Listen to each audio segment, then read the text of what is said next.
ত্রিপুরা বিধানসভার উদ্যোগে প্রয়াত জননেতা এবং প্রাক্তন অধ্যক্ষ বিশ্ববন্ধু সেনের স্মরণে এক শ্রদ্ধাঞ্জলি অনুষ্ঠানের আয়োজন করা হয়। বিধানসভা লবিতে অনুষ্ঠিত এই অনুষ্ঠানে উপস্থিত ছিলেন বিধানসভার ভারপ্রাপ্ত অধ্যক্ষ রামপ্রসাদ পাল, বিরোধী দলনেতা জিতেন্দ্র চৌধুরী, পার্লামেন্টারি অ্যাফেয়ার্স মন্ত্রী রতনলাল নাথ, বিধানসভার মুখ্য সচেতক কল্যাণী সাহা রায় সহ আরও অনেকেই। অনুষ্ঠানে বক্তব্য রাখতে গিয়ে অতিথিরা বিশ্ববন্ধু সেনের প্রতি গভীর শ্রদ্ধা নিবেদন করেন। বক্তব্য রাখতে গিয়ে তারা তার রাজনৈতিক জীবন, বিধানসভার কার্যক্রমে তার অবদান এবং একজন জননেতা হিসেবে তার ভূমিকার কথা স্মরণ করেন। কাটিয়েছি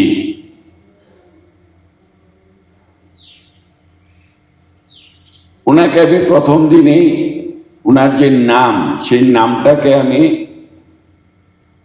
ইংরেজিতে উচ্চারণ করেছিলাম যে আপনি তো নামের যে বিষয় কি একটা কথা থেকে বলতে গিয়ে আমি বলে ফেলেছি যে এই তো আমাদের ওয়ার্ল্ড ফ্রেন্ড এসে গেছে। উনি খুব হাসতে হাসতে আমাকে উত্তর দিলেন, হ্যাঁ প্রসাদ বাবু, মানে সঙ্গে সঙ্গে উনি আমাকে একটা নাম দিয়ে দিলেন। এই যে প্রথম দিন যে আমাকে প্রসাদ বাবু উচ্চারণ করেছেন মুখ থেকে, তারপরে কোনোদিন আর রামপ্রসাদ আর উনি বলেনি। এই প্রসাদ বাবু বলতে বলতে উনি শেষ দিন অবধি কাটিয়ে দিলেন। এবং আমি আরেকটা জিনিস ওনার কাছ থেকে পেয়েছি, কারণ হচ্ছে আমি আমার কর্মজীবনে আমি রাজনীতি করেছি, সরকারেও কাজ করেছি, কিন্তু বিধানসভায় আমি ছিলাম না। তো আমার একটু মনের মধ্যে একটা ভয় যে এটা আবার কোনভাবে জানি চালাবো। যাই হোক, আমাকে আমার দল ডিসিশন দিয়েছে, আমি ডেপুটি স্পিকারের দায়িত্ব নিয়েছি। কিন্তু উনি আমাকে বলেছে যে আমিও উপাধ্যক্ষ ছিলাম, উপাধ্যক্ষ থাকলে একটু কষ্ট হয়, একটু অনেক সময় নিজেকে নিরাশ্রয় মনে হয়। আরে প্রসাদ বাবু, আপনি চিন্তা করবেন না, আমি স্পিকার, আমি এই চেয়ারটা পালন করে এসেছি, আমি জানি এখানে কত দুঃখ থাকে, আমি এখানে আপনাকে কোনো দুঃখ দেব না।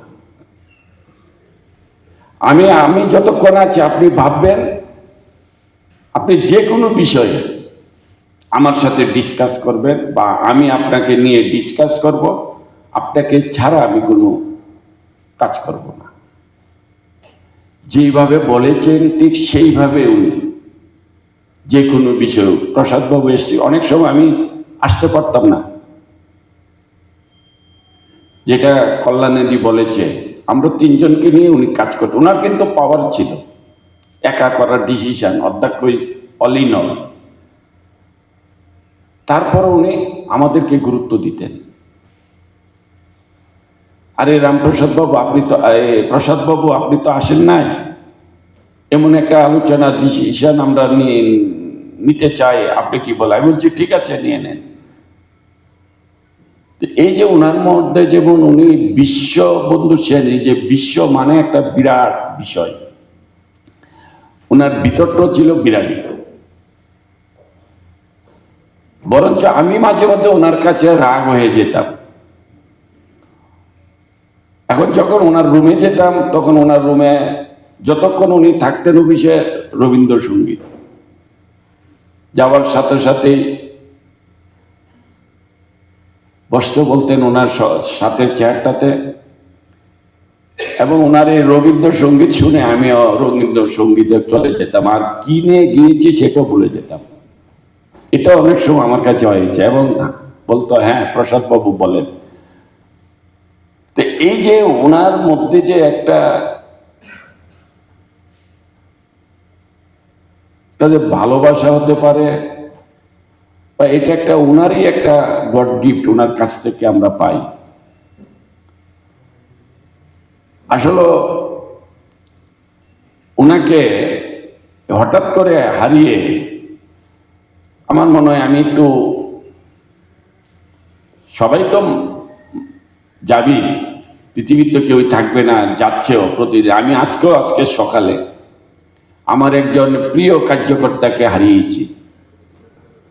হঠাৎ করে সকালে 6টায় ফোন আসলো, আমার দীর্ঘদিনের একজন লড়াকু নেত্রী, বয়স তেমন হয়নি, 50-52, সকালে খবর আসে উনি নেই। ওখানে গেলাম, এইভাবে সবাই। Bureau report, PV north east.